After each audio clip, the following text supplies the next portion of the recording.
Salut à tous et bienvenue pour un nouvel épisode des Superphysique Podcast. Je suis Rudy et je suis en compagnie de Fabrice. Nous sommes les fondateurs du site superphysique.org consacré à la musculation sans dopage que nous avons créé en 2009 et sur lequel vous pouvez retrouver des milliers d'articles, des vidéos et des podcasts afin de vous éviter de faire les mêmes erreurs que nous et d'éviter de perdre du temps.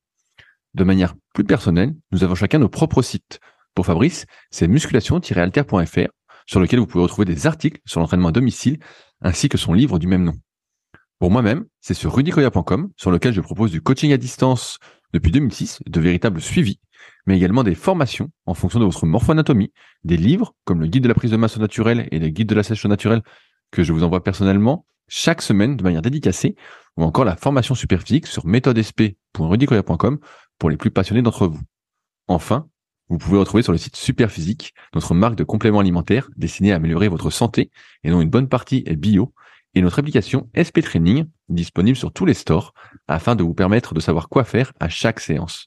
Enfin, vous êtes les bienvenus au Superphysique Gym et à la Villa Superphysique à proximité d'Annecy, mais pour ce faire, il faudra me contacter avec le lien directement dans la description. Allez, c'est parti. Salut Fabrice, c'est la forme ou quoi? Salut Rudy. Ah ouais, c'est la forme, c'est la forme. Bon, alors plein de nouvelles aventures cette semaine. Il paraît que tu es devenu un athlète professionnel. Ouais, là il y a 2 semaines de nouvelles aventures. J'ai même dû noter sur un papier parce que sinon j'aurais pas tout retenu. Donc là pour que nos éditeurs comprennent, donc j'ai mis dans un fichier bloc-notes partagé avec Rudy tous les sujets abordés. Puis c'est Rudy qui choisit les sujets dans la liste. Voilà, sauf s'il a déjà fermé son bloc-notes. Non, j'ai la page ouverte, mais avant de commencer, je voulais dire que tu as réouvert un training log sur le forum. Alors pour ceux qui ne connaissent pas, je rappelle qu'on a les forums Superphysique et que sur ceux-ci, pendant des années, c'était hyper actif avant les forums avant les réseaux sociaux. Et on mettait tous nos cahiers d'entraînement en fait en ligne. Et donc Fabrice vient de réouvrir un cahier d'entraînement consacré à sa pratique du cardio. Donc si vous voulez vous régaler, c'est sur le forum. Et tu l'actualises presque tous les jours en plus. Bah oui, vu que je m'entraîne tous les jours, il est drôle lui. Bon, alors on va commencer. Il y a quelques semaines, tu nous avais dit que le niveau des pratiquants à la salle te surprenait. Ils avaient tous un super niveau, c'était incroyable, tout ça. Et puis finalement, tu te rends compte que la population a changé. Ouais, ah là là, en fait c'était une fake news. J'ai propagé une fake news. Et ben en fait, ce qui s'est passé, c'est que depuis la rentrée, donc ici la rentrée c'était vers le 6. Tout d'un coup, il y a eu des tonnes de nouveaux qui sont arrivés à la salle et qui ressemblaient beaucoup plus aux tout venants cette fois-ci. Donc fini les fit girls 90 60 90 et enfin même 90 60 plutôt 100 d'ailleurs à force de faire de l'hip thrust, du soulevé de terre, jambes tendues, du soulevé de terre et tout ça. Tu te souviens de ce que ça signifie ces mensurations, Rudy? Bien sûr. Je me souviens, c'est la génération Claudia Schiffer quand on était gamin. Voilà, c'est ça. Et en fait, les filles, des fois, les fit girls, elles ressemblent à des filles de manga, tellement elles ont le cul gros, à force de faire des thrusts et du soulevé de terre. Bref. Et donc, quand j'étais il y a quelques semaines, il y avait que des fit girls il y avait beaucoup de fit girls et beaucoup de mecs balèzes, tu vois, et qui étaient très impliqués. Ils regardaient pas le smartphone, tout ça. Je me disais, génial, comme l'ambiance des salles a changé, je suis ravi d'être là. Bon, il y a un peu de musique de merde de temps en temps, mais c'est pas grave, il y a une bonne ambiance. Et donc, depuis la rentrée, eh bien, il y a plein de nouvelles personnes, mais il n'y a pas eu beaucoup plus de bons. Par contre, il y a eu beaucoup plus de moyens et de pas bons. En fait, donc maintenant, il y a plein de grosses filles. Donc avant, j'étais entouré de fit girls. Maintenant, moins. Et puis, il y a plein de mecs aussi qui sont pas très musclés, débutants et tout ça. Et donc, tout simplement, j'en ai déduit que c'était soit les nouvelles résolutions de l'année, soit simplement ceux qu'on voyait, ceux que j'avais vus avec la période Noël, jour de l'an et tout ça. Simplement, c'est les types qui sont motivés puis qui s'entraînent tout le temps, même quand c'est les vacances, tu vois. Et donc, là, le niveau a fortement baissé. Donc maintenant, je me retrouve dans une salle où l'ambiance est toujours un petit peu mieux que ça n'était que dans les années 2010 où il y avait la télé. Mais c'est moins fun parce qu'il y a toujours la musique un peu de merde. Et puis cette fois-ci, t'es entouré de gens parfois qui sont mous du genou, quoi. Spécialement dans la partie cardio où t'as pas les meilleurs, quoi, dans la partie cardio. Parce que je pense que c'est les meilleurs, ils font du cardio dehors, quoi. Ils vont courir et faire du vélo dehors. Ils sont pas à la salle. Putain, merde, donc, tu peux plus te rincer l'œil à la salle. Putain, c'est triste, hein. C'est un peu excessif, mais c'est vrai qu'avant, des fois, je faisais le rameur et devant moi, t'avais des fit girls, maintenant, ça fait pareil, quoi. Hein. Il faut pas trop relever la tête de l'écran. Et ouais. Et du coup, ça me permet aussi de me... L'avantage d'être dans une salle par rapport à quand tu t'entraînes chez toi tout seul, du coup, c'est que je peux me comparer. Donc, je vois par exemple, quand je fais mon rameur, il peut y avoir, comme ça va durer, il y a des pauses, hein, mais je peux rester 40 minutes sur le rameur. D'ailleurs, je mets ma serviette pour le garder, puis pas me le faire piquer pendant la pause. Et donc, il peut passer 6 personnes à côté de moi pendant que je fais le rameur. Parce que les gens, en général, ils font 5 minutes. Après, ils sont fatigués. Et du coup, je vois leur watts. Voilà, je vois tout ce qu'ils font. En fait, je regarde leur écran en louchant. Putain, le mec, il espionne tout le monde, quoi. Il est là pour regarder ce que font les autres, quoi. Ils espionnent. Et là, la plupart du temps, ils font de la merde. Mais vraiment de la merde, hein. des trucs de ouf, quoi. Ils font des trucs genre 30 watts, 50 watts. Enfin, vraiment, tu te demandes comment ils font pour faire si bas. Et même quand je fais le vélo, j'espionne aussi. Et la plupart, même au vélo, et tu vois, moi je suis complètement débutant au vélo. Hein, tu t'es moqué de moi avec mes 150 watts sur 30 minutes. Non, je t'ai pas moqué de toi. C'était pulsations par rapport aux 150 watts qui étaient assez élevés de mon expérience. Mais sinon, c'était pas mal. Ok, mais il y a absolument personne à la salle qui fait du vélo à 150 watts. Hein, je peux te le dire. En tout cas, ils se sont jamais mis à côté de moi parce que j'ai jamais vu. Donc bref, la dernière fois, je m'étais moqué de moi-même. Je m'étais moqué de moi-même en disant que je tirais mou, mais en fait, non, en fait, par rapport à la salle, déjà, je suis un cador. Et alors finalement, tu tires dur et tu bandes mou. C'est plus ça qu'il faut marquer. Elle est pas mal celle-là. Tu l'avais réfléchi avant le. Non, pas du tout, mais parce que dans les sujets, ensuite, tu as mis un truc sur. Je te parlais un peu sur l'infertilité et je me suis dit, oh putain, exactement le lien parfait. ouais, le lien parfait. Ok, donc bref, on va pas rester 107 ans sur le sujet, mais voilà, effectivement, la population a changé, ça s'est plus démocratisé. Donc bon, l'ambiance est un peu moins bonne qu'avant. Et pour être franc, là, si je pouvais m'entraîner chez moi avec de la bonne musique, cette fois-ci, je pense que je resterais chez moi. Après, si tu veux, ce qui est dommage, c'est que moi, je me suis toujours entraîné tout seul. Puis des fois, quasiment, sauf quand on allait à l'île de Puteaux et tout ça. Et des fois, en fait, tu aurais envie de pouvoir partager avec quelqu'un les entraînements et tout ça. Et là, je m'étais dit, bon, peut-être que de temps en temps, je vais tomber sur quelqu'un qui fera du rameur ou du vélo, etc. On pourra discuter un peu. Puis en fait, à part une fois où il y avait un type qui faisait du rameur qui était pas trop mal, à qui j'ai pu discuter, en fait, la plupart du temps, même s'il y a des dizaines et des dizaines de personnes dans la salle, et même s'il y a plein de personnes autour de moi qui tournent puis qui font le même exercice, finalement, c'est comme si j'étais tout seul, tu vois. Donc bon, ça c'est un peu dommage, mais c'est comme ça. Ouais. Non, mais je connais l'histoire. Hein. C'est sûr qu'à un moment, quand t'as passé le cap d'être le meilleur des meilleurs, d'être un peu égocentrique, t'as envie de partager le truc. J'en ai parlé cette semaine, d'ailleurs, dans mon Leadercast. C'était le sujet du Leadercast. Mais je comprends bien le truc. Alors, finalement, tu préfères, ça fait penser à ça, être le plus nul des meilleurs que le meilleur des nuls. C'est ça, finalement. Je réfléchis pas à toute ton histoire, je réfléchis pas comme ça. Mais des fois, t'as juste envie de discuter du truc, quoi. Mais bon, on peut pas, quoi. C'est comme ça. Alors, tu veux enchaîner sur quoi après, Rudy, vu que tu es le maître des rôles. Après, pour continuer là-dessus, moi, ça m'étonne pas ce que tu dis, parce qu'effectivement, la population des salles, souvent, si tu vois des jeunes qui s'entraînent, tout ça, ils ont la génétique, entre guillemets, avec eux, ils ont l'âge avec eux. Et c'est vrai que sans faire des efforts démesurés, il y en a plein qui ont des bons physiques. Mais la réalité, c'est que en dehors de ces personnes, tous ceux qui sont pas doués, tous ceux qui ont déjà un certain âge, on a le corps qu'on mérite ou presque, même s'il y a une part de génétique. Et je voulais rebondir sur justement un commentaire que je reçois régulièrement, que ce soit dans les commentaires sur YouTube ou peut-être parfois sur SoundCloud aussi. Il y a pas mal de personnes qui disent oui, il faudrait arrêter de dire que après 35 ans, 40 ans, 50 ans, on peut plus progresser, que c'est plus dur, que tout ça. Et la plupart du temps, les gens qui mettent ces commentaires-là disent ouais, moi je suis la preuve que c'est pas vrai, je continue à m'entraîner 3-4 fois par semaine, à progresser, à prendre du muscle, tout ça. Et il y a deux choses sur quoi je voudrais revenir. C'est la première, c'est faut pas prendre son cas pour une généralité. C'est pas parce qu'aujourd'hui vous progressez, et ça va dépendre d'où vous partez, quel est votre niveau, quels sont vos antécédents sportifs. Si vous démarrez la musculation à 50 ans, évidemment, vous êtes dans la meilleure forme de votre vie si vous commencez à vous y mettre d'un point de vue physique, en tout cas, et que vous vous entraînez bien. Mais ça fait 20 ans que vous vous entraînez, forcément, vous allez sentir le déclin. Pour moi qui ai commencé à 14 ans en muscu, je sens bien que quand je m'entraîne, c'est pas la même chose qu'à 14 ans ou à 20 ans.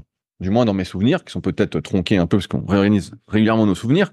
C'est pas la même chose aujourd'hui à 36 ans que même à 20 ans ou à 25 ans.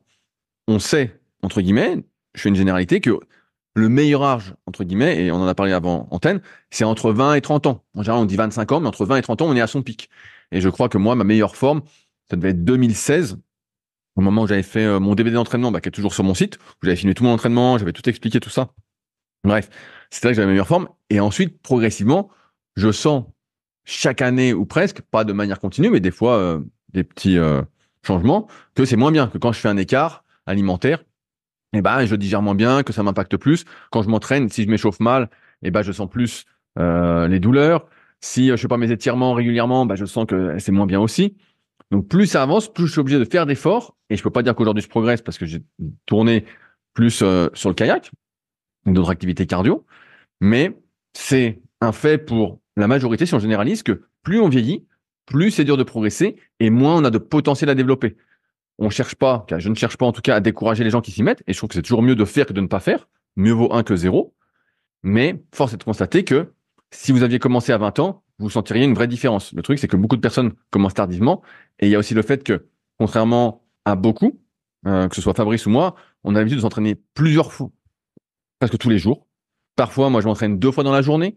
Quand je fais une deuxième séance, c'est une petite séance.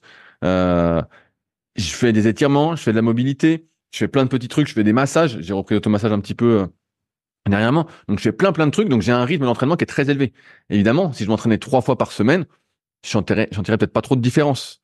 Mais force est de constater que par rapport à ce que je faisais à 20 ans et maintenant, il y a une grosse différence. Donc, c'est là que je voulais dire, parce qu'on a souvent ces messages-là. Et donc, évidemment, il faut pas avoir fait Saint-Cyr pour comprendre que quand tu démarres à 35, 40, 45, 50, au lieu de 20 ans, c'est pas pareil. Plus les années passent, plus c'est difficile de progresser, même si c'est pas impossible, c'est juste plus difficile et ça demande en général plus d'investissement. Voilà, Fabrice. Ouais. Et sur la musculation, bon, c'est encore un cas particulier, mais en tout cas sur le rameur, on a plein de données. Et justement, je regardais ça pour comparer avec cette histoire de watts et tout ça. Et donc sur le concept 2, on a tous les records du monde en fonction des âges. Donc il y a des tranches d'âge, 20, 29 ans, voilà, 30 à 40, 40 à 50, je crois, 50 à 55. Enfin, bref, il y a tout plein de tranches d'âge avec tout plein de records, avec des chronos. Et donc les chronos, on peut les convertir en watts. Voilà, vous avez compris que les watts c'est la vie quand on fait de l'endurance. Et donc on peut convertir en watts. Et là où c'est intéressant, c'est qu'en fait il y a une relation, je vais faire simple, il y a une relation cubique entre le chrono et les watts. Et donc du coup, il peut y avoir 10% d'écart sur un chrono, mais en fait, ça fera pas 10% d'écart en termes de watts. Et donc, du coup, il y a des fois, on a l'impression que les chronos sont proches, mais en réalité, l'écart en termes de watts est plus important. Et donc, quand on regarde ça, on s'aperçoit que les watts qu'on est capable de générer, si on se base sur les records, ça diminue assez vite. Genre vers la 50, enfin déjà ça commence à diminuer à 30 ans, à 40 et tout, mais ça fait une espèce de courbe en cloche un petit peu. Et à partir de 50 ans, ça commence à décliner drastiquement. Mais vraiment, hein, genre le meilleur du monde qui a autour de 20 ans, je sais plus, il doit être à 450 watts, admettons, alors que celui qui a 80 ans, il va être autour de 100 watts et quelques. Donc vous voyez, il y a un écart peut-être de 1 à 4. J'ai pas fait le ratio, le calcul, mais en gros, ça doit être l'ordre de grandeur. Mais, il y a une bonne nouvelle. Ah, C'est que, c'est que quand on regarde les trucs des champions du monde, là, on s'aperçoit que les types, ils peuvent avoir 60 ou 70 ans. Après, ils ont peut-être la morphologie pour le rameur, mais ils sont très bons, en fait.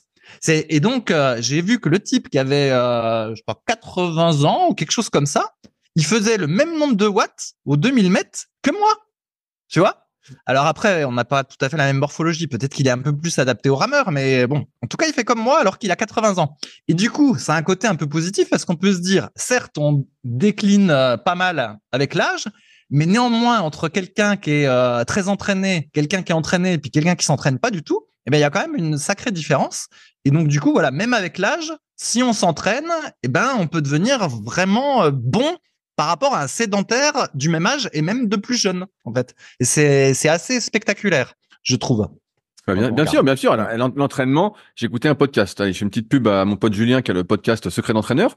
Il a interviewé Didier Reis, à qui je passe le bonjour aussi également. On se voit bientôt à Nevers, le 27 et 28 avril d'ailleurs, à l'Elite Training Symposium. Et bref, il parlait du sport santé. Et donc lui, il expliquait que sur la longévité, pour l'instant, les études semblent démontrer que tu as plus d'intérêt justement à faire des activités cardiovasculaires, à améliorer ton endurance et que le maintien d'une certaine VO2 max était plus protecteur que de faire de la musculation. Donc, bien sûr, il ne veut pas les opposer, mais si tu maintiens ta VO2 en faisant des activités à dominante aérobie, à dominante oxydative, et bah, tu as une meilleure longévité. Donc effectivement, l'entraînement a des effets quel que soit l'âge. Mais c'est sûr que si t'as été athlète de haut niveau, mais après, tu vois bien que progressivement, ton niveau diminue malgré des efforts, tu forces, tu forces, tu forces. Et c'est pour ça qu'il faut se renouveler. D'ailleurs, Fabrice, je te relance sur un sujet que tu as noté. Avant, tu faisais attention au kilo. Maintenant, c'est les watts, la fréquence cardiaque et le 2000 mètres. Alors, Fabrice, es-tu retombé dans tes travers de la performance? Que se passe-t-il? Ah oui, bah c'est ce que j'avais mis sur le, ouais, j'ai mis sur le forum. Moi, je sais plus si on en avait déjà parlé dans le podcast. En fait, il y a quelqu'un qui m'a demandé si la musculation me manquait. Donc, j'ai dit que non, ça me manquait pas. J'avais tourné la page. J'ai fini par accepter un peu mon physique, mon nouveau physique, même si je me regarde quand même beaucoup moins dans la glace. Alors, on ne sait pas si c'est parce que j'ai plus envie de me voir ou si parce qu'il y a plus rien à voir. Bah, ça me gagne du temps hein, en même temps. En même temps, ça me gagne du temps dans ma journée de moins faire de double biceps devant la glace. Mais mais maintenant, non, ça me manque plus du tout la muscu. Parce qu'en fait, j'ai retrouvé avec le rameur, mais ça aurait pu être avec le vélo finalement ou avec un peu la même chose. C'est-à-dire qu'en muscu, voilà, c'était les kilos, voilà, combien tu fais au développé couché. La dernière fois, tu avais fait 10 à 80, cette fois-ci, tu fais 10 à 81. Voilà, tu regardes ta progression au niveau des kilos. Et là maintenant, bah, avec on va dire les activités d'endurance, le vélo et le rameur, bah, c'est les watts. En fait, tu remplaces les kilos par les watts. Enfin, les watts et chrono, c'est prou la même chose, hein, mais en gros c'est ça. Donc tu as un petit chiffre sur lequel tu peux t'amuser. Et je regardais aussi le tour de cuisse. Moi, j'étais pas trop tour de bras parce qu'il était petit, mais voilà, tour de cuisse, tour de taille, c'était quelque chose que j'avais l'habitude de mesurer. Bah là, finalement, c'est la fréquence cardiaque. Tu vois, en fait, j'ai remplacé des chiffres par des autres chiffres. Et du coup, ben finalement, je m'amuse pareil, mais avec d'autres chiffres, en gros, pour la faire Mais simple. est-ce que c'est pas un piège pour toi, justement, de retomber dans des chiffres? Alors, au début, effectivement, j'avais peur. Et il y a eu plusieurs podcasts où je disais surtout ne pas retomber dans la performance. Après, je vais me niquer. On sait que les objectifs, ça mène à la blessure et tout ça. Mais c'est pour ça que maintenant, comment dire, je fais très attention au programme d'entraînement. Et donc, il y a, quand on veut développer son endurance ou sa performance aux 2000 mètres ou quoi que ce soit, il y a des histoires de zones dont on a déjà parlé 50 fois dans les précédents podcasts, donc j'y reviens pas. Mais cette fois-ci, voilà, je fais attention à suivre les zones. Et ce que j'ai remarqué, à force de comprendre les différentes zones, c'est qu'avant, quand je faisais du cardio, et j'ai l'impression qu'il y a beaucoup qui font du cardio un peu comme ça, je m'entraînais toujours à ce qu'on appelle au seuil. C'est-à-dire assez difficile, on va dire. Tu vois, T'arrives sur des longues durées. Ouais, enfin voilà, t'arrives, tu transpires, t'es assez fatigué, etc. Voilà, toujours au seuil où où t'as l'impression de forcer. Mais tu fais jamais de trucs où tu forces pas, donc ce qu'ils appellent l'endurance fondamentale. Et puis finalement, tu fais jamais de séances très très dures type VO2 max, là où tu fais des tas de sprints, parce que ça, entre guillemets, c'est trop dur. Et puis voilà, t'aimes pas trop. Et du coup, tu fais plein de séances au seuil. Et au final, tu progresses pas tellement. Et donc là, je fais bien attention à respecter les différentes zones. Et donc du coup, oui, je fais gaffe à la fréquence cardiaque, aux watts et tout le tralala, mais je fais gaffe aussi à essayer de faire des cycles comme les cycles de progression en muscu, mais des cycles de progression en endurance, quoi, avec des séances faciles, moyennes et difficiles. Et du coup, j'espère pas me niquer en faisant ça. Voilà, simplement. Bon, et donc tu as un objectif au rameur, le 2000 mètres, on a bien compris. Alors, est-ce que tu veux annoncer des chiffres, Fabrice? Non, je vais pas annoncer de chiffre, mais effectivement, à un moment donné, je me suis dit, parce que le 2000 mètres, donc c'est quelque chose qui est un peu aérobie. Alors ça dépend des études, mais bon, on va dire grosso modo, c'est 80% aérobie et 20% anaérobie, hein, on va dire comme ça. Voilà. Et sur le 6000 mètres, il y a plus d'aérobie en fait, donc il y a moins d'anaérobie. Et je pense que sur 6000 mètres, j'aurais plus de chances de performer vu que c'est plus mon truc. L'aérobie. Et puis je me suis dit non, puisque le 2000 mètres c'est le truc de référence, on va pas tricher et puis on va rester sur le 2000 mètres. Donc voilà, donc j'essaye de progresser au 2000 mètres et puis c'est tout. Voilà, aussi bête que ça, Rudy. Rudy, lui, il avait triché parce que comme il est très puissant, il faisait du 500 mètres et pas du 2000 mètres. Bien il profitait de sa masse musculaire et de sa puissance. Mais normalement, le vrai test, c'est le 2000 mètres et tout ça. C'est ni le 500, ni le 6000. C'est le vrai test parce que, en fait, c'est comme d'habitude. C'est un nivellement, allez, je dérive un peu, un nivellement de la société par le bas. C'est que le 2000, c'était pas très populaire parce qu'il faut beaucoup, beaucoup s'entraîner. Il faut faire du volume d'entraînement. Comme tu l'as dit, c'est 80% aérobie, 20% d'aérobie en moyenne. Donc, il faut beaucoup, beaucoup de volume d'entraînement. C'est très dépendant du volume d'entraînement.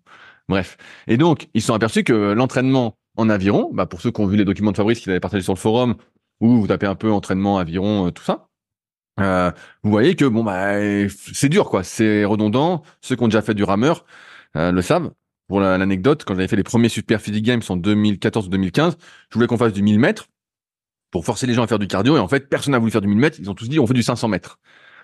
Et donc, ce qui s'est passé, c'est que pour promouvoir la discipline de l'aviron indoor, du rameur, ils ont mis une épreuve plus facile, une épreuve qui demandait beaucoup, beaucoup moins d'entraînement, à savoir le 500 mètres.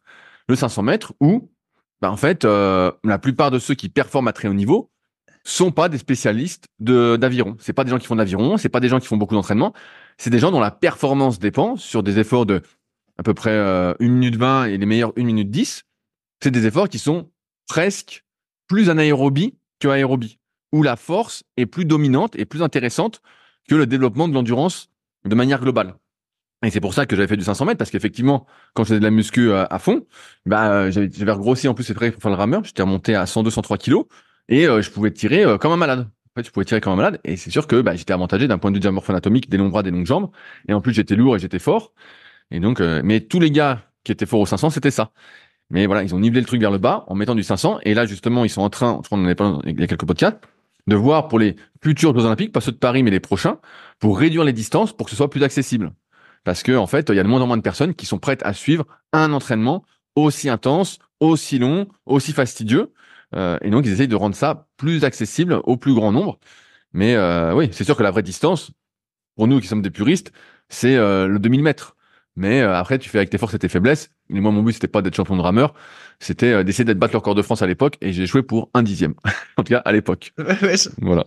je me souviens. Mais tu sais, ça me fait un peu penser comme c'est quand même un podcast un peu plus muscu, ça fait un peu penser à la force athlétique où t'avais squat, soulevé de terre, développé couché, puis finalement, ils avaient fait une catégorie où il y avait que développé couché, puis tu échappais au squat et Bien au sûr. soulevé de terre. C'est un peu le même genre. C'est exactement ça, c'est exactement ça. Et tu vois, à un moment, le record du monde du 500 mètres, c'était Eddie Hall qui l'avait. Donc le gars qui faisait du strongman, je crois qu'il a arrêté le strongman, et le type c'était une boule, ou Brian Shaw, tu vois, un des deux, je crois, je sais plus lequel. Et le mec, il tirait comme un veau, il tirait 1,10. Le mec avait pas vraiment de cardio, c'était une boule qui faisait 160, 170 kilos pour 1m95. Il tirait comme un malade, et voilà. Et ça suffisait pour 1 minute 10 d'effort.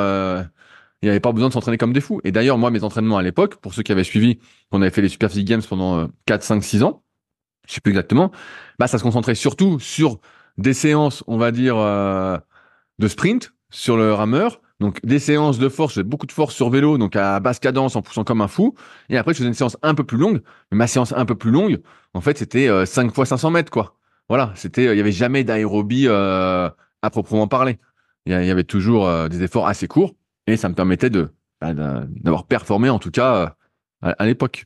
Donc, c'est vrai que c'est un nivellement vers le bas, ce 500 mètres, mais c'est comme ça dans toutes les disciplines, hein. C'est la mode, entre guillemets, du sport santé. Il y a du pour, il y a du contre. Il y a surtout du pour la santé des gens, la longévité, tout ça. On va en reparler après, je pense. Mais c'est vrai qu'on est moins dans la perf. Et en même temps, qu'est-ce qu'il vaut mieux privilégier? C'est un autre débat. Allez, Fabrice. tu nous choisis quoi après? Je vais continuer avec ton côté voyeur, Fabrice.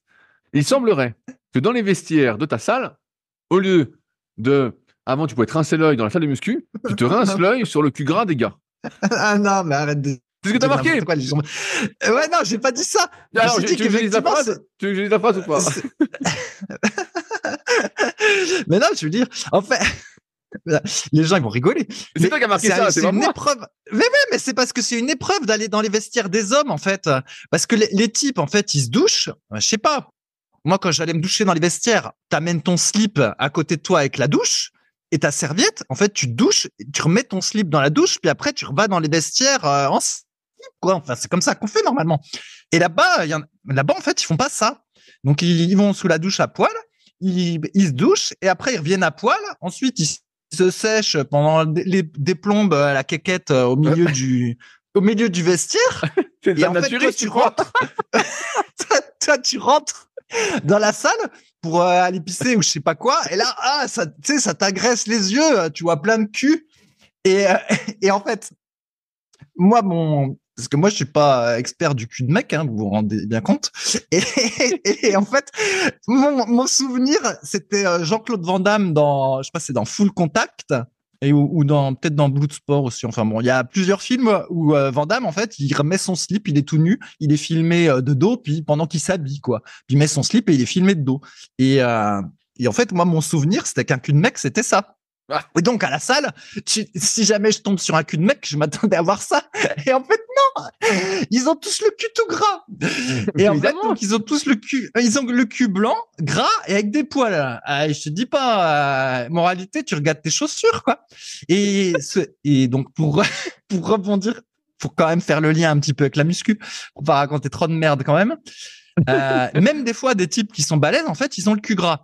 Et je pense que le gros point faible.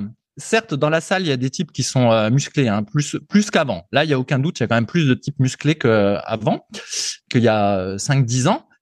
Mais quand même, ils sont pas très secs, quoi, les types. Tu vois, ils sont musclés gras.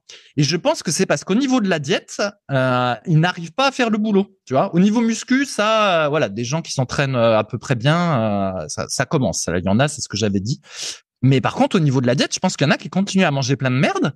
Et puis, je suis pas sûr qu'ils fassent beaucoup de cardio non plus.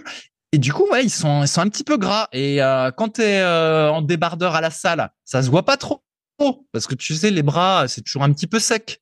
Mais bah voilà, dans les vestiaires, ça se voit quoi. Et ils ont le cul gras. et donc, comme j'avais mis sur le forum, mais avant la rentrée là. Moi, j'aurais préféré me changer dans les vestiaires des filles. Ah, mais elles veulent pas. Attends, elles vont pas voir un grabataire de 45 ans.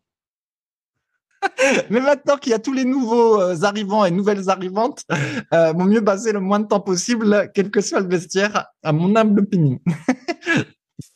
Mais ouais, le choc, hein. Et moi, je te dis, Rudy, il faut qu'ils se mettent à manger des lentilles et du tofu, là, parce que les jambons serrano, ça leur réussit pas, je pense. Ouais, après, je sais pas si c'est que l'alimentation, c'est aussi l'entraînement. Tu sais, la plupart des gens, bah, tu te constates aussi là maintenant en salle. Moi, je le vois, tu sais, j'ai plein d'élèves en coaching à distance, donc je vois des vidéos, tout ça. Et beaucoup de personnes pensent qu'elles s'entraînent intensément, qu'elles forcent, alors qu'elles sont très très loin de forcer. Au lieu d'avoir un entraînement intense, on va dire, on ne recommande pas d'aller à l'échec, mais d'avoir 1, 2 ou 3 répétitions en réserve à chaque série, mais en fait, elles en ont 10. Elles font une série de 10, mais elles pourraient en faire 20. Donc finalement, elles sont pas si musclées que ça. Vu ce qu'elles font, c'est normal en fait qu'elles aient pas de muscles et qu'elles soient grasses, parce qu'en fait, dès qu'elles bouffent, c'est un excédent calorique. Tu vois, tu me donnais l'exemple, je parle du cardio, que des gars, bah, tu les vois au rameur ou tu les vois sur le vélo, bah, ils pédalent tous mou, quoi. Ils pédalent à 30 watts, à 50 watts, ils font du rameur, ils font 3 minutes et puis ils s'en vont. Bah, c'est pareil pour la muscu, en fait. La plupart s'entraînent pas et c'est pour ça, des fois, ça me fait sourire, mais c'est vrai que des fois, je dis, bah voilà, moi, je m'entraîne de manière plus cool, tout ça. Mais en fait, je vois les autres gens. Après, je dis, ah ouais, putain, en fait, je force 10 fois trop, quand même, 10 fois trop, 10 fois plus, comparativement à la plupart, alors que je suis très loin de forcer comme je forçais avant. Mais je pense que ça vient de là aussi. C'est l'entraînement est devenu trop peu intense, trop peu demandant. Tu sais, maintenant, on dit que marcher, c'est faire du sport. Alors, toi, tu marches beaucoup en ce moment. J'ai vu, là, tu disais, je sais plus, 10-15 km par jour, un truc du style. Mais la plupart des gens, ils marchent 2-3 000 pas par jour, hein. Moi, j'ai plein d'élèves, encore une fois, qui ont des métiers un peu sédentaires, même des élèves médecins ou avocats. Ils ont une montre qui compte les pas, et s'ils font 3000 pas dans la journée, c'est un miracle, hein. On est obligé, je suis obligé de leur dire, bah, essaye de rajouter des pas, essaye d'aller marcher, essaye de forcer un peu le truc, parce que c'est sûr qu'en faisant si peu, même si tu fais 3 séries de hip thrust à 120 kilos par semaine, ça te suffira pas pour avoir le cul dur, hein. Tu vas avoir le cul mou, hein, à force de rester assis et poser dessus. Non, mais c'est c'est la vérité. C'est pas 3 séries qui changent ta composition corporelle, hein. Surtout 3 séries molles, quoi. Donc bon. Enfin, là, le propos, c'était de dire que même ceux qui étaient balèzes, ils étaient un petit peu gras de cette zone-là, quoi. Bref, anyway. Alors, qu'est-ce que tu nous mets maintenant? Alors, bah, je voulais parler du goût des super BCA, parce que tu as mis qu'on avait eu un commentaire négatif sur le goût des BCA.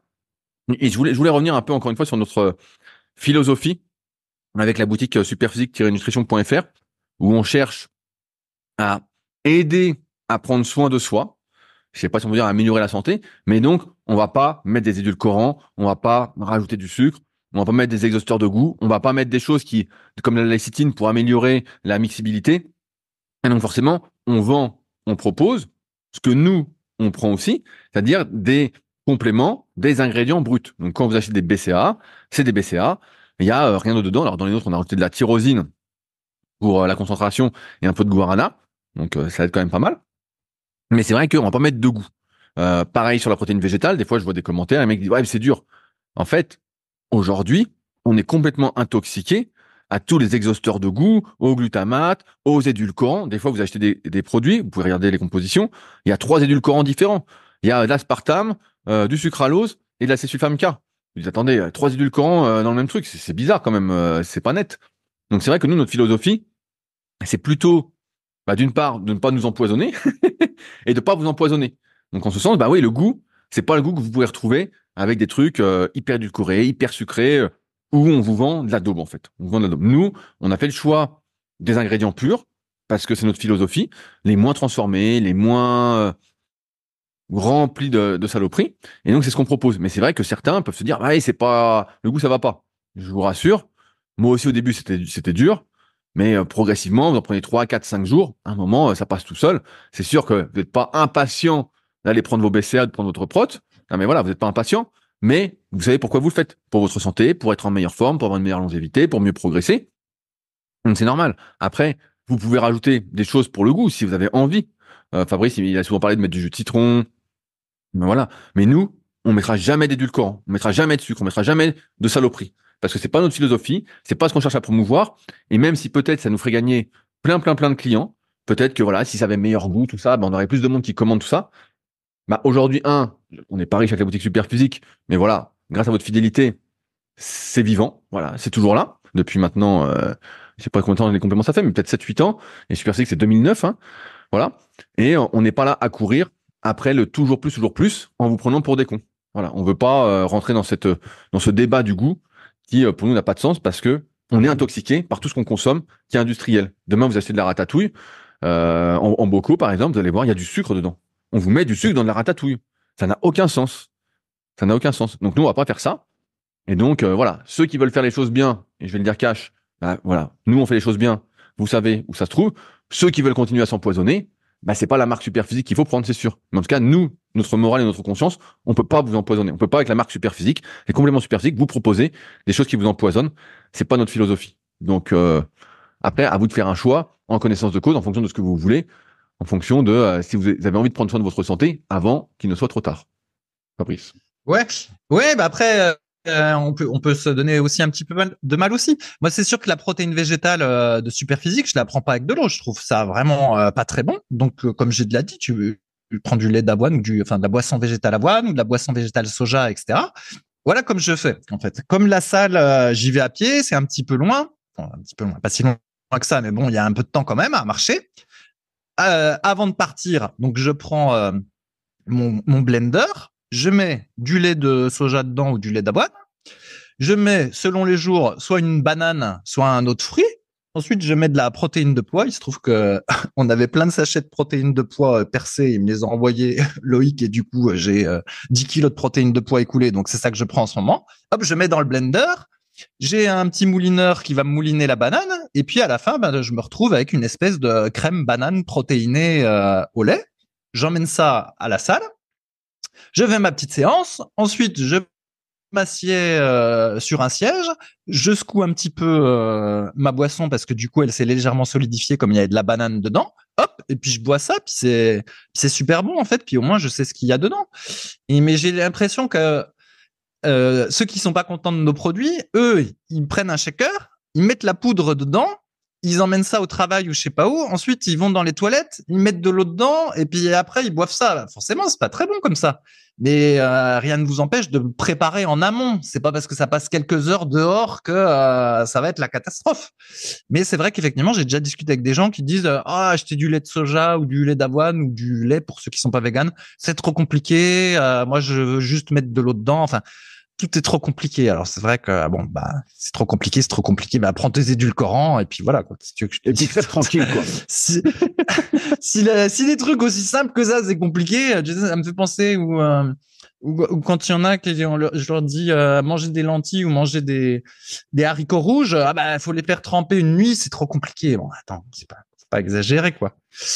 Ouais, Bref. ouais. Non, mais bon, voilà la philosophie. Et moi, contrairement à toi, moi je mets avec de l'eau et ça me gêne pas. Comme je disais, je vais pas dire que je suis pressé de prendre mon truc, mais ça me gêne pas de prendre mes BCA.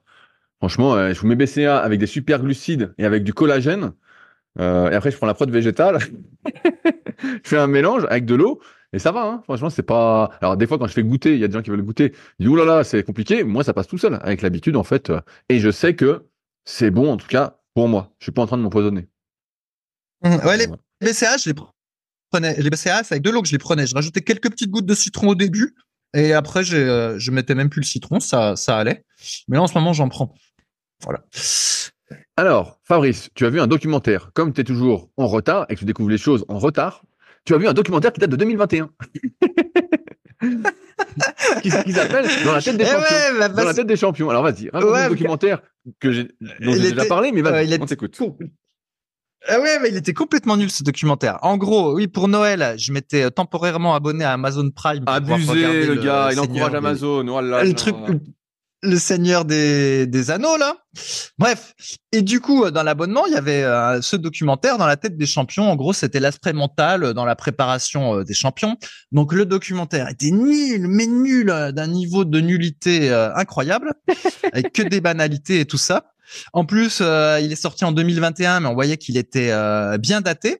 Néanmoins, il y avait une chose qui était pas mal, c'est qu'à un moment donné, on voit Florent Manodou et une équipe à Marseille de natation. Et je dis à ma femme, hein, parce que tu vois les types, ils ont des dos de mammouth. Je dis t'inquiète, hein, ils sont pas comme ça en faisant la natation. Hein, et je dis ah bon? Je dis non, c'est pas possible. Et 5 minutes après, t'as Florent Manodou qui nous dit qu'il fait 155 au coucher, quoi. Donc tout de suite tu comprends. Donc ça, c'était la seule partie intéressante du documentaire. Et à un moment donné, sur la fin, donc ils font référence à un espèce de casque. Et en gros, le discours, c'est oui, aux États-Unis, ils sont très en avance sur voilà tous les aspects mentaux. Et ils utilisent même un casque que tu mets sur la tête. Donc je crois que c'était la marque Halo, qui pendant que tu t'entraînes va aider à faire des trucs en plus dans ta tête pour que tu mémorises encore mieux les gestes sportifs, blablabla, blablabla.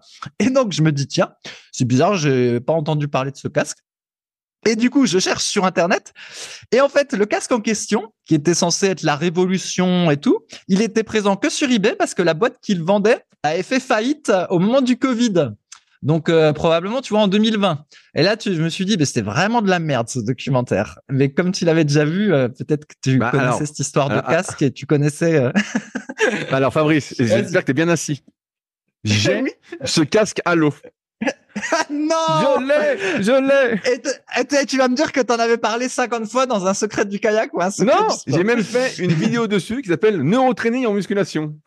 Ah, c'était en quelle année? Alors, c'était en quelle année? Ah putain, ça date, c'était avec mon pote Anto. Maintenant, il est assez connu sur les réseaux pour le neurotraining, c'est Anthony Lespade. Et il était venu justement me faire essayer ce casque, en plus d'autres choses pour l'entraînement cérébral. Et donc, ensuite, j'avais cherché pour l'acheter, parce que le principe du casque, en fait, c'est ce qu'ils appellent la transduction crânienne, je crois, la TDS. Et donc, c'est surtout utilisé à la base pour les dépressions. En fait, en mettant ça te fait générer des ondes bêta qui t'aident, entre guillemets, à être plus concentré, à avoir plus d'attention, tout ça. Donc, pour ceux qui savent pas, le cerveau génère plusieurs types d'ondes. Donc, par exemple, quand vous dormez, c'est souvent des ondes delta. Voilà, vous êtes mort. Et donc, sur YouTube, pareil, j'en avais parlé plein de fois, vous pouvez retrouver des vidéos qui vont vous aider à générer des ondes alpha, des ondes bêta, des ondes delta, qui vont vous aider à entrer dans différents... qui vont vous faire adopter différents comportements, différentes, je sais pas comment on pourrait dire, actions. Et donc, ce casque était présenté pour générer justement beaucoup d'ondes bêta. Et donc, pendant les peu d'études qu'il y avait dessus, les trucs sponsorisés disaient que tu mettais le casque 20 minutes et pendant 60 minutes, tu pouvais apprendre de manière beaucoup plus rapide. Tu étais neuroprimé, on disait. Donc, c'était le neuropriming. Comme une espèce de potentiation au développement couché avec une barre plus lourde. Voilà, exactement. Alors, c'est ça. Alors, quand je l'avais testé avec Anto, ça marchait bien. Donc, effectivement, tu mets le casque, tu le mouilles, tu as une application, tout ça, et puis ça te chatouille un peu le crâne. Vraiment. Mais attends, tu veux dire ça marchait bien? Qu'est-ce que ça veut dire ça marchait bien? Genre, tu mémorisais mieux tes mots d'anglais? Non, voilà. Quoi, comment? Alors, c'est pour ça que je vais y venir. Je vais te dire pourquoi ça a été un bide. Donc, quand il est venu avec Anto, avec son casque, je l'ai mis, et à l'époque, j'avais fait une vidéo avec Fanny, donc Fanny E sur YouTube maintenant, et on avait testé le casque, tout ça, et donc on sentait que il y avait quelque chose qui se passait. Il y avait le courant qui passait, il y avait quelque chose. Et donc, je me dis, je vais l'acheter, je vais le tester. Je dis, ça a l'air cool, je vais le tester. Donc, je l'ai commandé, enfin, je crois qu'on me l'a offert. On me l'a offert. Je crois qu'on me l'a offert à l'époque parce que personne ne s'y intéressait vraiment. Et j'ai reçu le mien. Et figure-toi que je n'ai jamais réussi à le faire vraiment marcher. À chaque fois, il me disait que la connectivité, la conduction se faisait pas parce que c'était pas assez serré au niveau du crâne, que c'était pas assez mouillé. Alors que peu importe que j'avais les cheveux longs ou les cheveux courts, ça marchait pas. Et donc, j'ai jamais pu vraiment m'en servir. Dès que tu bougeais, alors dans la pub, dans le documentaire, tu les vois, ils courent avec, ils font plein de trucs, tout ça. C'est connerie. Mais c'est comme l'électrostimulation. Voilà, Tu fais la vaisselle en faisant tes abdos, c'est le même discours. Et donc ça marche pas. Alors ça marchait un peu si tu bougeais pas du tout pendant 20 minutes. Donc ce qui était bon, presque impossible. Et donc bon, ça, j'ai jamais réussi vraiment à le faire marcher. Et finalement pendant le Covid, la boîte entre guillemets a changé de nom. Maintenant c'est devenu des casques blancs et qui sont vraiment vendus contre la dépression. Donc ça a pas du tout marché. Et donc moi j'ai toujours mon casque Halo ici, Fabrice. Donc si tu veux, je peux te l'envoyer par la poste. Ah Mais je là l'ai. là là là. Je l'ai. D'accord. Ouais, ouais. Mais tu vois, dans le reportage, c'était présenté comme Révolutionnaire. the truc du futur, Pas du tout, parce ouais. que de toute façon, l'entraînement mental, c'est l'avenir, blablabla, blablabla. En plus, ça m'a fait rire parce qu'il y a pas si longtemps, on a vu qu'il y avait des tas de personnes, d'athlètes de natation français qui étaient en dépression à force de faire les hamsters dans l'eau. Et oui, ça c'est sûr que le mental, c'est l'avenir. Ouais. Non, mais Enfin, après, il y a des trucs qui sont intéressants, mais c'est vrai que ce casque, moi, je l'avais acheté, j'étais super enthousiaste, hein. Je me dis, oh, putain, ça va être génial. Je vais le mettre avant l'entraînement. Et en fait, tu vas à la salle ou t'es en bagnole, bah, en fait, t'es avec ton casque, déjà, t'as pas le droit en bagnole. Donc, t'arrives à la salle, tu le mets, tu perds déjà 20 minutes avec ton casque avant de t'échauffer, quoi. Et donc, l'effet ne durait en théorie que 60 minutes. Donc, en fait, c'était ingérable, ce truc. C'était ingérable. Ça se faisait pas. Après, sur la muscu, des nageurs, tout ça, euh, je vois que tu m'as mis une interrogation du style, à quoi ça sert de faire 150 kilos de développé couché quand on nage? À part raidir les épaules. Ah oui, oui, c'est ça. En fait, j'étais très étonné. Ah oui, attends, je fais Vas-y. une petite intro pour les autres. En fait, ce dont j'ai l'impression, c'est que maintenant, avant la muscu, il fallait pas faire de muscu quand on faisait du sport de haut niveau en France parce que ça ralentissait. Hein, c'était un peu ça le discours. Cela dit, c'était peut-être pas si faux d'ailleurs à l'époque, mais bon, en tout cas, c'était le discours. Et puis, j'ai l'impression que maintenant, alors je sais pas depuis 10 ans, on va dire, tu confirmeras. Par contre, la muscu, tout le monde en fait. Alors pas nécessairement de la muscu pour l'hypertrophie musculaire, hein, évidemment, mais de la muscu en force ou en explosivité. Enfin bref, ça fait partie du package de l'entraînement. Et donc, j'ai l'impression que dans toutes les disciplines sportives, ils ont tous des volumes d'entraînement de ouf qui incluent de la muscu. Et après, on a l'impression que c'est un peu la méthode chinoise. Celui qui va survivre à tout ça, eh ben, il a des chances de performer à très haut niveau. Mais effectivement, très franchement, je vois pas vraiment à quoi ça sert de faire 150 au coucher pour faire de la natation, à part à la limite pour avoir les épaules qui fatiguent plus vite. En fait, j'ai pas compris quoi. Alors, à quoi ça sert, à ton avis, pour toi, de faire 150 au coucher quand on nage? Je pense que 150, ça sert à rien. Alors moi, j'ai lu pas mal aussi d'interviews de Florent Manodou, et en fait, de ce que j'ai compris, c'est que pour lui, le développé couché, comme beaucoup de pratiquants de muscu, c'est un truc un peu phare. Et lui, il se sentait, entre guillemets, moins fort que ses adversaires d'un point de vue mental, parce que justement, il faisait moins que ses adversaires au développé couché. Et donc, il a mis l'emphase, entre guillemets, dessus pour arriver au niveau de ses adversaires, et ça lui a gonflé son ego, tu vois. Donc, c'est plus une histoire psychologique. Après, la préparation physique, de manière générale, quand on utilise la muscu, c'est déjà d'avoir une base musculaire. Donc 150 au coucher, je pense que ça sert pas à grand chose. Je me souviens que dans le bouquin La Force, un petit bouquin aux éditions INSEP, je sais plus où il est, je le vois pas d'où je suis, bah, il disait que pour les perchistes, au-delà de 120 ou 130 au développé couché, bah, ça servait à rien. Et je peux même te donner un exemple, parce que j'écoute beaucoup de podcasts d'athlètes en ce moment. Renaud Lavillenie, quand il a battu son record du monde à la perche, quand il a battu le record de Sergei Boubka, il faisait 80 kilos de développé couché. Son entraîneur en a parlé, il dit, bah voilà, il faisait 80 kilos. Donc je pense que concrètement, à part gonfler ton ego, s'il faisait 130 au coucher, ce serait pareil. Là, il fait 150, bah voilà, il prend un peu plus de risques. Alors après, c'est ce qu'on dit régulièrement. La performance, c'est pas la santé. Et il y a de fortes probabilités que ça, c'est quelque chose qui se paye à terme, parce que quand on le regarde, bah, on voit bien qu'il a des très très longs bras comparativement à sa cage, que ça lui fait une amplitude démesurée, que ça le surétire. Exactement. Que vraiment, il faudrait pas qu'il fasse de développé couché. Ça n'a aucun sens de faire de développé couché en amplitude complète pour lui. On est Vraiment, bien d'accord. d'un point de vue santé, ça n'a aucun sens. C'est complètement destructeur. Mais après, je sais pas qui fait les programmes. Je sais pas comment ça se passe. Voilà, j'ai pas toutes les cartes en main. Mais c'est vrai que ça n'a aucun sens. Vraiment, c'est tout ce que j'apprends aux élèves en BPJEPS et en CQP. Hein. N'importe lequel de mes élèves qui a compris pourrait dire, mais attends, ce qu'il fait là, c'est nimp. Là, vraiment, il est trop étiré avec trop lourd. Ses muscles aiment pas, ses tendons aiment pas, ses articulations aiment pas.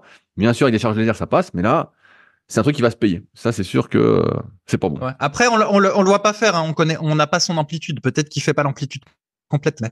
Et pour l'anecdote, quand je faisais de l'haltérophilie en 2000, je sais plus 3-4 à Neuilly, donc il y avait un type qui était champion de France. Alors j'ai oublié. Richard quelque chose, c'était. Ah oui, c'est ça. Mais quelle mémoire, ce Rudy. Le casque a une certaine efficacité, finalement. Ouais, c'est ça.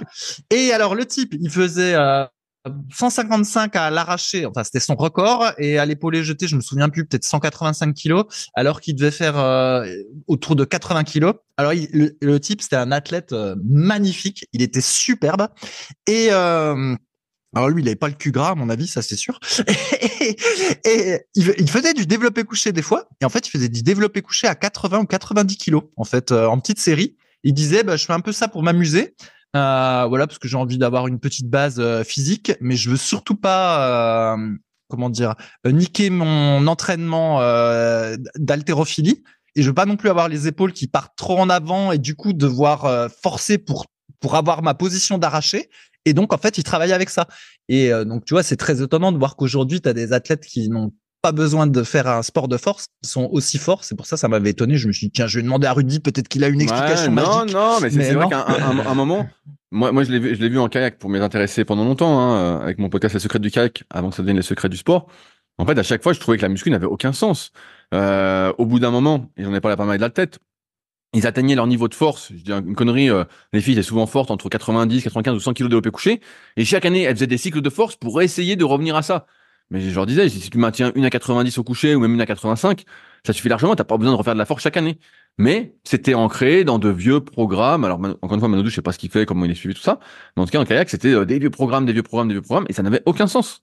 C'est comme le circuit C2 en aviron, là, comme que t'avais vu.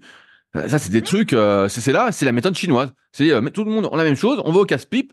S'il y en a un qui survit, bon, normalement, ce sera une bête. Sauf que, bon, nous, en France, il n'y a pas un vivier incroyable, alors que dans d'autres pays, il y a un vivier monstrueux, et donc ça fait plus de champions. Mais c'est vrai que des fois, ça n'a aucune logique. De toute façon, je le dis souvent, il n'y a aucune personnalisation dans le choix d'exercice, dans l'amplitude de celle-ci. Il n'y a aucune analyse de capacité de mouvement la plupart du temps. Donc, en fait, c'est un entraînement un peu à la con. Tiens, j'ai une anecdote. Je suis en train de lire un bouquin là, des éditions Fort Trainer sur la VBT. Alors, je résume, c'est la mesure de la vitesse sur tes mouvements. Donc, tu sais, il y a des capteurs qui existent pour dire, voilà, là, quand t'es, je dis un truc à la con, hein, quand t'es à 60% de ton maxi, t'es autour de 0,75 mètres par seconde. Voilà. Donc, tu peux établir ta courbe force-vitesse, voilà, pour chacun. Et dedans, donc le bouquin démarre bien, tu dis, tiens, c'est pas mal tout ça. Et à un moment, le gars, il parle d'une séance. Il dit, voilà, on a fait une séance, on a pris le maxi au coucher haltère d'un individu. Donc déjà, tu dis, mais attends, un maxi au développé couché haltère? Tu dis, mais quel est le con qui fait ça? Tu dis, mais c'est pas possible. Attends. Alors après, le mec, il dit, voilà, on s'est basé sur la VBT ensuite pour calculer sa charge de travail à 85%. Donc, je sais plus, il fait le truc, tout ça, et il dit, on lui a fait faire 5 séries de 5 à 85%, et il était dans les bonnes zones, tout ça. Et tu te dis, mais il se fout de ma gueule, le gars, ou quoi? Il fait un maxi au développé couché avec haltère, il fait un 5 x 5 à 85%. Alors que, pour la majorité d'individus, 99% à 85%, tu fais une série et jamais tu fais des séries de 5 au développé couché avec haltère. C'est pas le truc où tu vas chercher de la force, c'est un truc où tu as un peu d'instabilité, c'est vite fait de forcer puis que tu perds le mouvement avec un peu de fatigue. Donc ça n'a aucun sens. Et en plus, tu faisais 5 séries de 5, un truc auquel tu fais 5 reps. Et là, je me suis dit, putain, mais le bouquin, le gars qui connaît pas et il lit le bouquin, il y croit. Mais avec l'expérience, tu te rends compte que ceux qui ont de la pratique, en tout cas, comme disait Fred Marcerou cette semaine dans Les Secrets du Sport, la science, c'est la pratique. Et là, on voyait clairement, donc le bouquin, j'ai essayé d'avancer dessus, mais il a perdu une grande crédibilité, parce qu'à priori, le type, c'est un super entraîneur, blablabla, un spécialiste mondial du VBT, il entraîne avec ça, nanana. Et en fait, il raconte n'importe quoi. En fait, c'est à se demander si le type a déjà entraîné, et ou s'est déjà entraîné lui aussi, quoi. Donc, tu vois, Fabrice, ça m'étonne pas, tu vois, il y a des aberrations à fond, on fait faire la même chose à tout le monde, puis forcément, t'en as un qui va réussir 5 à 85%. Mais ce sera l'exception, parce que pour la plupart, si tu le fais déjà à 81%, c'est super. Et si en plus, je prends le VBT, ta vitesse ne diminue pas au fil des séries et au fil des reps, franchement, c'est pas ton 80 ou ton 85%, quoi. C'est pas possible. C'est pas possible. Donc, il y avait rien qui allait, quoi. Voilà, Fabrice. Je vois.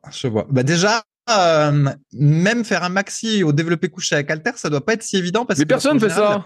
Ouais, mais parce que déjà en plus, la première répétition au développé couché haltère, elle a une amplitude qui est un petit peu plus faible que les autres. Souvent, ça dépend du point de vue où tu pars, mais tu vois ce que je veux dire?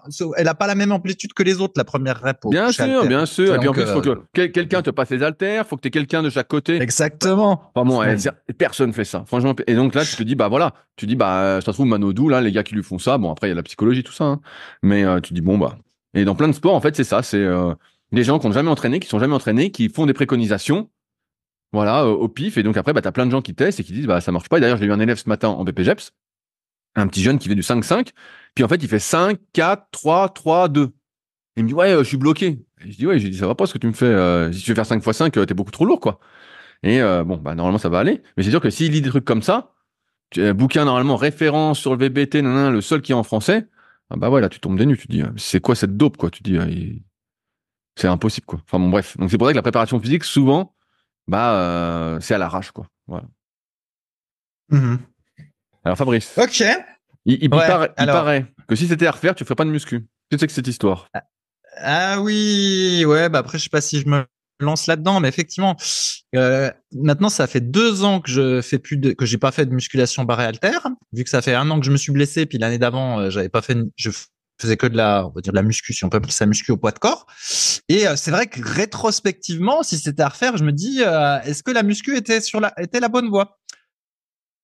Et il se trouve que j'étais super passionné de muscu, donc tout allait bien. J'ai eu toujours énormément de plaisir à faire de la muscu. J'étais accro, etc., etc. Mais en fait, j'ai pas la morphologie pour. En fait, avec le temps, et Rudy aussi l'a constaté, la plupart des gens qui sont bons en muscu, quand même, ils ont la fameuse morphologie dinosaure. Donc, c'est les bras trapus et les jambes trapues.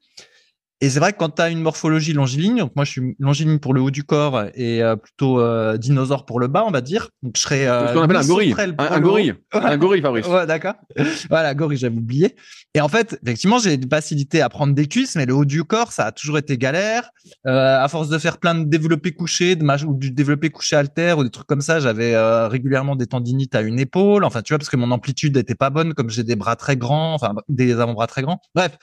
Et comme à l'époque, avant de faire de la muscu, je faisais du karaté. Rétrospectivement, je me dis, mais en fait, j'avais le physique parfait pour le karaté, avec une super allonge et tout. J'étais souple, j'étais endurant, j'avais le mental. Et je suis allé faire de la muscu, alors que c'était pas du tout tu vois, ça fait pas tellement appel au mental, la muscu, parce que c'est des efforts de courte durée. Comme j'ai les avant-bras longs, ça fout le bordel au curl pour les biceps. Enfin, ça fout le bordel au coucher, ça fout le bordel à tous les mouvements de poussée. Enfin, bref, en fait, c'était pas vraiment l'activité qui me correspondait en termes de physique et je me suis acharné dessus pour finalement des résultats un peu médiocres, quoi. Et donc, franchement, si c'était à refaire, j'aurais préféré ne jamais aller une première fois dans la salle de muscu et j'aurais continué à faire voilà, du karaté ou des arts martiaux. Et peut-être que je me serais blessé, on ne sait pas. Mais à mon avis, j'aurais eu plus de chances d'être meilleur en m'investissant autant que je l'ai fait dans la muscu. Si je l'avais fait dans les arts martiaux, j'aurais atteint un niveau bien meilleur dans les arts martiaux que le niveau que j'ai eu en muscu. Tu vois ce que je veux dire? Et donc, voilà, rétrospectivement, si c'était à faire, je refais pas. Donc, voilà. Ouais, c'est exactement ce que disait Mike Menzer dans le guide pratique numéro 5 du bodybuilding de Jean Texier. Tu sais, à un moment, il était interviewé. Et Jean Texier, donc l'interview, et Mike Menzer, il dit, mais tu te rends compte, il y a des gens, ils consacrent des heures et des heures à l'entraînement. Ils sont pas faits pour tout ça. S'ils faisaient ça dans autre chose, ils seraient archi-millionnaires. Ils auraient un succès monumental, tout ça. Et moi, je l'ai souvent constaté, et j'en ai parlé, je pense, dans un podcast avec John. Comme la musculation, c'est beaucoup démocratisé. Je coach, entre guillemets, je fais des suivis. Je vois des gens qui viennent au Super Physique Gym pour des coachings premium ou autres. Et je vois vraiment tous les types de physique. Et je vois de plus en plus des personnes qui sont pas faites pour la muscu, en fait. Des personnes qui sont vraiment très, très longines. Je pense à Philippe, peut-être qui nous écoute, que j'ai eu en consultation il y a 2 ou 3 semaines. Et qui me dit, ouais, comment je suis? Bah, je lui dis, là, je te vois, t'as une sauterelle. T'as les bras très longs, t'as les jambes très longues, t'as le buste court, t'as les muscles courts. Il me dit, je suis fait pour quoi? Ben, je lui dis, la vérité, c'est que t'es pas fait pour la muscu. Je lui dis, la muscu, faut que t'adaptes tout. L'amplitude de tes exercices, faudrait qu'on voit comment tu bouges, tout ça. Donc, je l'ai eu à distance, donc j'ai pas pu voir. Mais en fait, là, tu vas faire beaucoup, beaucoup d'efforts pour peu de résultats. Alors, bien sûr, tu peux aimer la muscu, voilà, essayer de progresser, essayer d'adapter ce que tu fais pour minimiser les inconvénients au profit des avantages, des bénéfices. Mais la vérité, c'est qu'il y a beaucoup de personnes, en fait, qui font alors qu'elles sont pas du tout faites pour. Et en même temps, et c'est aussi notre fonds de commerce, et notamment le mien. Moi, j'étais pas spécialement doué. J'ai une vraie sauterelle, tout ça. Et en ayant commencé tôt et en m'étant acharné, j'ai réussi à quelque chose. D'ailleurs, en parlant de ça, tu vois, j'ai interviewé un gars, ça sort mardi prochain, donc je spoil pas trop, je peux pas dire qui c'est, qui était en équipe de France de grappling.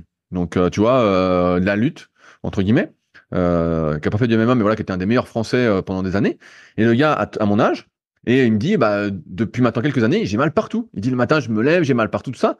Parce que quand tu forces sur des mouvements pour lesquels t'es pas fait, même si tu essayes de faire attention, quoi, et là, bah, pour la lutte, tu forces dans des positions improbables, à un moment, tu payes les conséquences.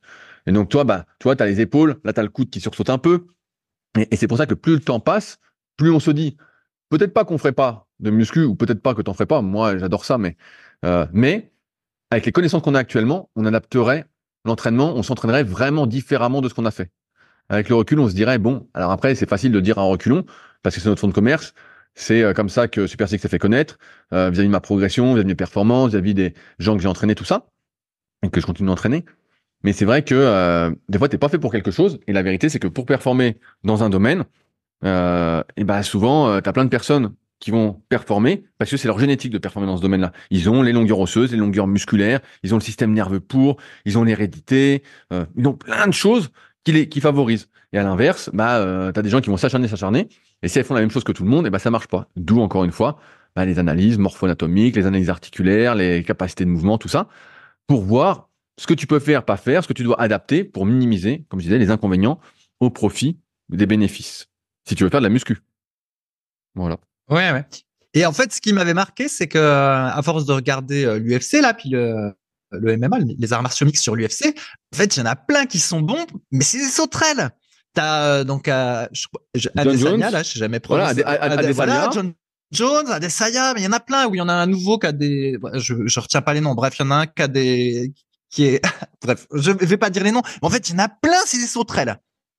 Et chaque fois que je vois ça, je me dis mais putain, en fait, il y a des tas de sauterelles qui font de la muscu puis qui s'acharnent sur la muscu, alors qu'en réalité, c'est la boxe ou le MMA où elle serait bonne. Mais bon, évidemment, je recommande pas aux gens de faire de la boxe, casser la gueule, ou voilà, de se faire casser la gueule. Mais c'est pour dire qu'on voit bien qu'il y a à chaque discipline, il y a son truc. En fait, plus t'es sauterelle. Le Adesanya, je pense pas qu'il fait 150 au développé couché. Enfin, tu regardes son physique. Déjà, s'il fait 100, c'est un miracle, hein, vu son physique. Hein.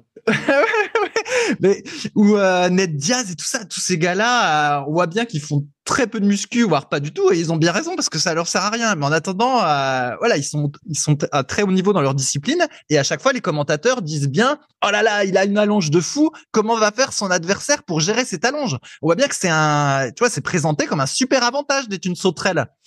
Alors que voilà, en muscu, t'es une sauterelle, tu l'as dans l'os. Et tu te dis, mais merde, tout est compliqué. Tout est compliqué. S'acharner. Ouais, c'est ça. Tout est compliqué. Et je vois à la salle, donc, franchement, tous les mecs bons, c'est quasiment que des dinosaures, en fait, ça se voit. Même quand ils sont grands, ils ont des membres courts. C'est vraiment, je sais même pas si j'en ai déjà vu un, quoi. Une sauterelle musclée comme Rudy. C'est très exceptionnel, très, très exceptionnel. Regardez à la salle, vous verrez les types, c'est dinosaures, des bons. Ils ont des petits membres. Allez, je vous donne une petite astuce pour ceux qui n'ont pas le tome 1 et le tome 2 de la méthode Superphysique, mais qui voudraient peut-être aller plus loin. Un bon repère, c'est de mesurer son envergure par rapport à sa taille. Et je crois que j'en avais parlé il y a quelques podcasts. Là, au CQP à Paris, sur la première session que j'ai donnée, j'ai mesuré la plus grande envergure que j'avais jamais mesurée par rapport à la taille. Donc, je sais pas si m'écoute, c'est Ayman. Il avait plus 17. Donc, en général, on dit que si tu fais 1m80 et ton envergure fait 1m80, tu as les bras normaux. Donc, bien sûr, c'est faussé un peu par ta longueur de clavicule, mais voilà, tu as les bras normaux. S'ils sont un peu en dessous, tu as les bras courts. Et donc, tu as des gens, comme j'avais déjà expliqué, qui vont avoir plus 5, plus 10, là, plus 17. Et dans le bouquin Le Gène du sport, je me répète, mais voilà, peut-être que pour certains, c'est nouveau, ils expliquaient qu'en NBA, si tu pas au moins une envergure plus 13, en kayak, pareil, dans des pays comme la Hongrie, mais en fait, ils te sélectionnaient même pas pour aller faire du kayak ou du basket, quoi. Ils disaient, bah non, mais t'as les bras trop courts, t'es déjà désavantagé. Donc, encore une fois, la muscu, c'est cool, et moi, j'adore ça, donc et je m'entraîne comme un fou. Mais c'est vrai que quand t'es pas fait pour, ça nécessite plus d'adaptation. Tu peux pas t'entraîner comme un con et puis dire, bah oui, ça va bien se passer. Peut-être que ça va bien se passer, mais peut-être pas. Et la plupart du temps, c'est peut-être pas. Et donc, c'est pour ça que faut essayer de s'entourer ou de chercher les bonnes sources d'informations, se faire coacher, bref. De pas faire tout seul dans son coin parce que sinon, on perd du temps et on peut vraiment aller à l'encontre de soi et donc se bousiller, quoi. Donc, c'est pas très fun. Eh ouais. Alors, Rudy, j'espère que tu vas sélectionner mon test Body Tracks parce que sinon, je serais furieux. Bah, je voulais un autre truc, mais je te prends ça. Alors, qu'est-ce que c'est le Body Tracks, Fabrice? Parce que tu as 12 ans d'âge mental. Donc, 12 ans d'âge mental, ça m'étonne pas de toi. Je l'aurais pas dit plus. Oui, et donc dans le Fitness Park, ils ont une balance impédance mètre un peu moderne, peut-être un peu dans le genre que toi tu avais testé à un moment donné quand tu avais organisé un event SP. Donc en gros, tu as 4 points pour les pieds, c'est il y a un point pour le talon, un point pour la balle de pied, donc x2 vu que tu as 2 pieds, et puis tu mets aussi tes mains, voilà, sur la machine. Ceux qui sont au Fitness Park, donc soit ils ont un abonnement un petit peu cher, puis ils ont accès tout le temps, ou soit comme moi, vous avez l'abonnement le plus nul, vous n'avez pas accès, mais vous demandez à avoir accès une fois, et puis ils vous donnent l'accès une fois, éventuellement en payant un supplément. Bref, et donc j'ai testé ce truc-là, cette balance impédance mètre, et je me suis dit que cette fois-ci, comme justement je fais peu de muscu, puis que voilà, je fais 75 kilos à peu près pour 1m80, je me suis dit que ça allait être relativement fiable. N'est-ce pas, Rudy? Et puis j'avais un peu d'angoisse parce que je me suis dit, oh là là, si ça fait des chiffres pourris, je sais que mon super associé, il sera là pour bien me faire comprendre que c'est des chiffres pourris. Donc je vais devant la machine. Donc malheureusement, j'étais obligé d'être habillé. Donc en habit de sport parce que je pouvais pas me mettre tout nu. Hein, t'aurais pu être en slip, hein. Et bref, donc je fais le test et à la fin ça m'a donné des tas de chiffres et notamment le premier chiffre, celui qui m'inquiétait un peu, c'était le fameux taux de masse grasse. Et donc la machine a donné, alors on va supposer que c'est relativement fiable, elle a donné 11,1%, mon cher Rudy. C'est probable. À peu près. C'est probable. Ouais, c'était ce que je m'attendais à l'œil, en fait. Je me disais, bon, on voit pas mal ses abdos, au type. Voilà, il parle de lui à la troisième personne, le type. Sacré égo. Il a quand même un petit peu de gras, voilà. Bon, voilà. Bref. Et donc, ça faisait 11,1%. Et après, il a donné d'autres caractéristiques. Et il y en a une qui m'a fait rire. Effectivement, il te donne il appelle ça l'âge physique. Et là, il a même mis 12 ans. Et là, je me suis dit, 12 ans. Voilà. C'est comme le bouquin que j'ai lu. C'est comme le bouquin que j'ai lu. La machine était bien jusqu'à temps qu'elle te dise ça. Tu dis, ah putain, n'importe quoi. Voilà. Donc ça, 12 ans, c'était pas, effectivement, j'ai pas trop fait attention à ce truc-là.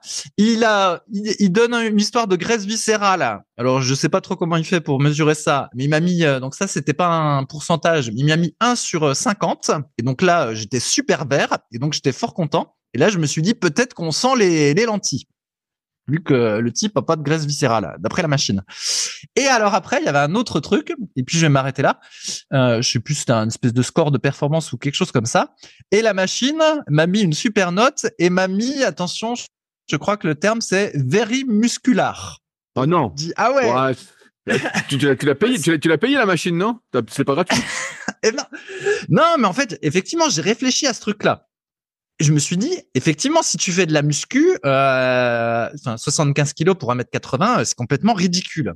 Mais sortons du monde de la muscu, en fait, considérons que la muscu, ça n'existe pas, en fait. Donc, personne peut faire de la muscu pour l'hypertrophie.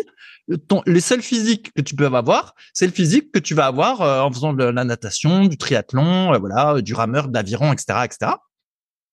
Eh ben, la vérité, c'est que si tu n'as accès que au sport comme ça et pas à la muscu, et ben finalement faire 75 kilos 11% de gras à 44 ans, et ben en fait par rapport à la moyenne des gens, et ben il s'avère que finalement c'est pas très gras en fait, tu vois, dans la colonne gras, je suis en vert, et puis dans la colonne musclée, ben je suis en vert aussi, et donc vert plus vert, ça fait super vert. C'est comme ça que j'ai une bonne note. Alors ça paraît dingue quand on fait de la muscu, mais finalement quand on oublie la muscu, quand on oublie les physiques des types qui sont dopés puis qui font de la muscu dans les films d'action, etc., mais qu'on regarde, voilà, les physiques des gens qui sont juste sportifs sans jamais avoir fait de la muscu leur vie, ben c'est vrai que d'une certaine façon, tu vois, c'est un peu very muscular. C'est comme ça que je l'ai interprété. Alors, qu'est-ce que tu penses de cette affirmation? Ouais, non, mais bien sûr, on rigole de ça. Tu sais, en ce moment, je dirais un peu, mais à la mode sur les réseaux sociaux, c'est de dire top 1%, le club des 1%. Et donc, ça me fait marrer. 1% de quoi? 1% des gens. Donc là, tu vois, selon la balance, c'est dans le 1%, tu vois, 1 sur 50, et dans le 1% des gens qui se plaisent dessus, qui utilisent la machine, quoi. D'un point de vue physique, pour quoi. cet âge. Oui, mais c'est possible, en fait, pour la moyenne, pour ceux qui ont 44 ans. Oui, bien sûr, mais ça m'étonne pas. Alors après, on en avait parlé, moi, c'était la marque InBody. On avait testé West Gym. Et pour la plupart des gens, c'était assez fiable, mais des fois, il y avait des irrégularités qui étaient bizarres, genre des gens qui n'étaient pas spécialement secs et ça leur mettait 4%. Alors, tout le monde était à jeun, tout ça, donc voilà, ça marchait pas. Et d'autres qui étaient plutôt secs et ça leur mettait genre 18%. Mais pour la plupart des gens, ça marchait bien. À l'époque, ça m'avait donné genre 14% quand je faisais 100 kilos. Donc, j'estimais à peu près être à ça, 13-14 à vue d'œil. Donc non, c'était assez fiable là-dessus, mais pas pour tout le monde. Donc, mais bon, après, ce que tu dis, 11%, bah oui, je pense que t'es dans ces eaux-là. La graisse viscérale, bah t'as pas de bide, vu que tu manges que du chou, c'est bon. Donc non, après l'âge mental, bah voilà, là c'est sûr que ça fait comme le bouquin, comme je disais, ça remet en perspective. la machine, quoi. Mais bon. Ouais, Ouais, ouais. Après, c'est c'est ça. sympathique. Voilà. T'étais content, t'es monté dessus, ça a boosté ton ego, t'es rentré chez toi. T'as dit à ta femme, regarde, je suis une machine, je suis super vert. Elle t'a dit, bon, allez, viens à table, on va manger. Et puis c'est tout, quoi. C'est exactement ça. Mais pas tout à fait. Je me suis dit, ah bah tiens, au moins, quand je vais dire ça à Rudy, avec un peu de chance, il va pas se foutre de ma gueule pour une fois. Mais non, non, mais bon, moi, je sais. C'est comme ta perf au rameur que t'as mis sur le forum, tout ça. Tu rigolais et tout, mais c'était pas si mal, hein, franchement. Encore une fois, faut relativiser. La plupart des gens de 44 ans, et je pense qu'il y en a beaucoup qui nous écoutent, voilà, ont trop de gras, sont un peu en surpoids, ont pas beaucoup de force, même voilà, s'ils font des efforts pour ça. Et donc forcément, toi, ça fait 30 ans que tu t'entraînes pratiquement. Euh, D'un point de vue physique, même si tu fais plus trop de muscu, tu fais quand même des exercices de mobilité, de la muscu au poids du corps, tu fais quand même des trucs. Donc forcément, t'as un meilleur physique que celui qui débute ou qui a jamais rien fait, quoi. Ou, voilà. Donc normal. Mais tu peux quand même aller manger après, quoi. Seulement des lentilles et du tofu, parce qu'après, j'aurai pas vert la prochaine fois que je vais me peser dessus. Mais et bah ça roule. Et ben on arrive au bout de cet épisode. On espère que vous avez passé encore une fois un bon moment. N'hésitez pas si vous souhaitez réagir directement sur les commentaires sur SoundCloud ou directement sur les forums Superphysique, www.superphysique.org puis forum. Vous tomberez en même temps sur la boutique de nutrition, sur l'application SPTring. Bref, on vous laisse aller voir ce qui se passe dessus. Et puis nous, de toute façon, on se retrouve bientôt pour de nouvelles aventures. Salut à tous. Salut! Si vous êtes encore là, c'est que vous avez sans doute passé un bon moment. Si vous avez des questions sur les sujets que nous avons abordés aujourd'hui ou que vous souhaitez nous en poser, ne vous priez pas, c'est avec plaisir dans la partie commentaires sur SoundCloud ou sur YouTube. Si vous avez des questions qui n'ont rien à voir avec les sujets abordés, par contre, cela se passe sur les forums Superphysique, qui sont les derniers forums de musculation du web et qui est également les premiers sur www.superphysique.org. Enfin, merci d'avance pour votre soutien, notamment à ceux qui laisseront des commentaires sur les applications de podcast, que ce soit Spotify ou Apple, avec évidemment la note de 5 étoiles sur 5. Je compte également sur vos partages sur les réseaux sociaux que je repartagerai avec plaisir. Sur ce, bon entraînement et à la semaine prochaine.